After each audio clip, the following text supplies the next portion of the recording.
തിരുവനന്തപുരം ജില്ലയിൽ ചിറയൻകീഴ് ദേശത്ത് അനുഗ്രഹം കൊണ്ട് വിശ്വാസമർപ്പിച്ച വിശ്വാസികളുടെ പുണ്യക്ഷേത്രം ശ്രീ ശാർക്കര ദേവീ ക്ഷേത്രം. 1.5 പതിറ്റാണ്ടായി ഭക്തരുടെ വിശ്വാസങ്ങൾ കാത്തുസൂക്ഷിക്കുന്ന വിളിച്ചാൽ വിളിപ്പുറത്തുള്ള ദേവീ ചൈതന്യം. ഈ പുണ്യഭൂമിയിൽ കാലൊന്നു കുത്തിയാൽ ഭക്തരുടെ ദുരിതവും ദുഃഖവും വഴിമാറി സഞ്ചരിക്കും. ഇവിടത്തെ പ്രധാന പ്രതിഷ്ഠ ആദിപരാശക്തിയും ജഗദാംബികയുമായ ശാർക്കര ദേവിയാണ്. ചരിത്രപ്രധാനമായ പല സംഭവങ്ങൾക്കും സാക്ഷ്യം വഹിച്ച ക്ഷേത്രമാണ് ശാർക്കര ക്ഷേത്രം. ശർക്കരക്കുടത്തിൽ നിന്ന് വില്ലുമംഗലത്ത് സ്വാമിയാർ മാറ്റി സ്ഥാപിച്ച ദേവീ ചൈതന്യമാണ് പിൽക്കാലത്ത് ശാർക്കര ദേവിയായത്. ഒരു നാടിന്റെ കാവൽക്കാരിയായി മാറിയത്.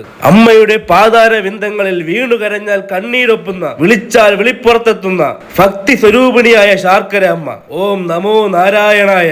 ഒരു നാടിനെയും നാട്ടുകാരെയും ചേർത്ത് നിർത്തിയ, നാടിന്റെ നാവായ, നാടിന്റെ കണ്ണായ, നാടിന്റെ കാവലാ ശാർക്കര ദേവി. അമ്മേ നാരായണ, ദേവി നാരായണ. അമ്മയുടെ തിരുസന്നിധിയിൽ ജനലക്ഷങ്ങൾ ഒത്തുചേരുന്നു. 2026 ഫെബ്രുവരി 13 കുംഭം 1 ശാർക്കര പൊങ്കാല. ഭക്തജനങ്ങൾ തന്റെ സങ്കടങ്ങളും സന്താപങ്ങളും അമ്മയ്ക്ക് മുന്നിൽ അർപ്പിച്ച് ദുഃഖത്തിൽ നിന്നും ദുരിതത്തിൽ നിന്നും മുക്തി നേടാൻ ആ പുണ്യദിനത്തിനായുള്ള കാത്തിരിപ്പിലാണ്.